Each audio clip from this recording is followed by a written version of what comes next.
All right, we're going to continue celebrating Heritage Day through the various reflections. Let's now welcome Mr. Mbuso Khoza, who's a globally celebrated South African musician, cultural preservationist and scholar whose artistry transcends the boundaries of music to become a mission of memory, identity and even transformation. And on this Heritage Day, we speak to him about the importance, of course, of preserving indigenous languages. Baba, what a pleasure. Welcome to SA Today and happy Heritage Day to you. I'm so thankful. Now, I'm a huge fan of not only your works in the promotion as well as the preservation of Zulu culture and language through your various works in theatre, film, radio and television. Baba, talk to us about why it is so important to preserve and also emulate and pass on our various indigenous languages, especially in our current society.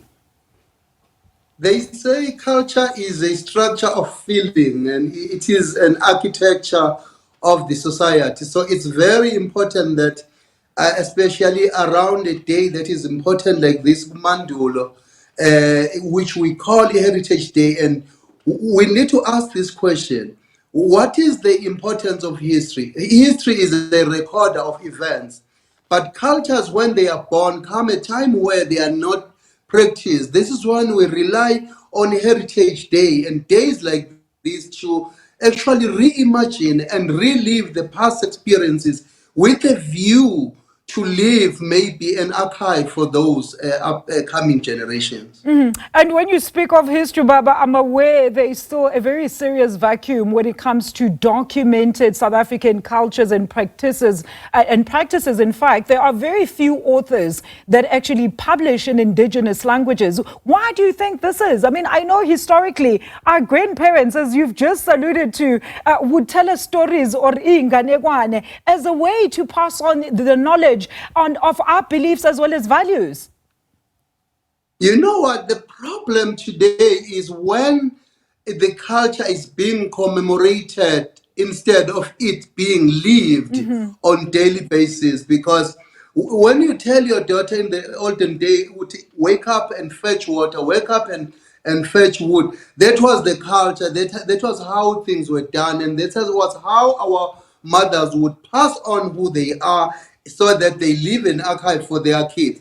But now the cultures have changed. After the battles like the Battle of Isandlwana, the death of King Shaka, and now no direction later after colonialism, later after the apartheid. So after all of these events, we find ourselves, yes, it's good to go to church, but relinquishing who we are and not understanding the cultural nuances that come with certain cultures when we are maybe borrowing cultures from other countries. So now, if you look at Amahubo, how many people who know the songs of their clan, who know Izikeke of their family?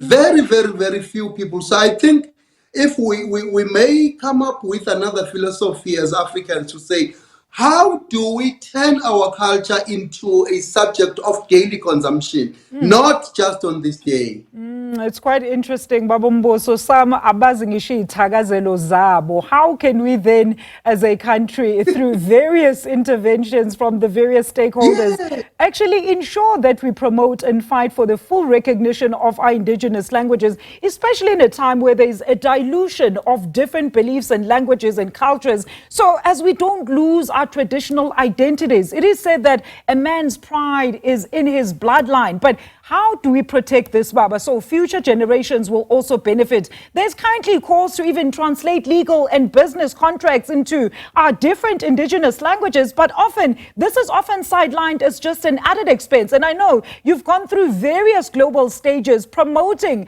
for this very practice.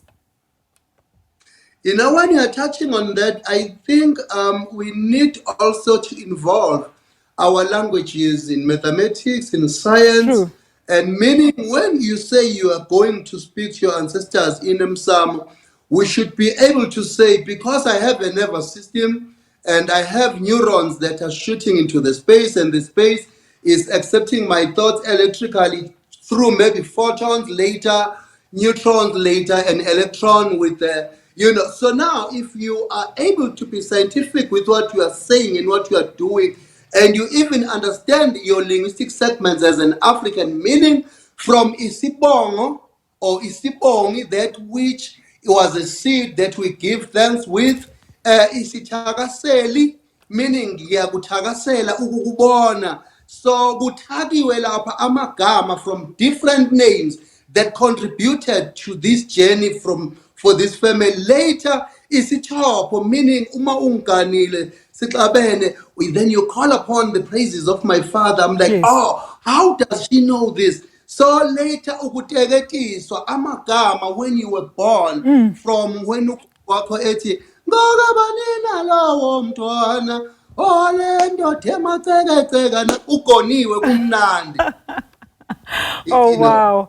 Baba, always a wealth of knowledge and information when it comes to the preservation of our indigenous languages and cultures. Baba siyabonga kakhulu. Thank you so much once again, and happy Heritage Day to you. Continue with your works in trying to fight for, of course, the recognition as well as the preservation of our indigenous languages and cultures. Ubaba Mbuso Khoza is a cultural preservationist, helping us there to further unpack the importance of preserving and fighting for the use as well as tolerance of our indigenous languages in the country that it currently enjoys 11 official languages on this Heritage Day.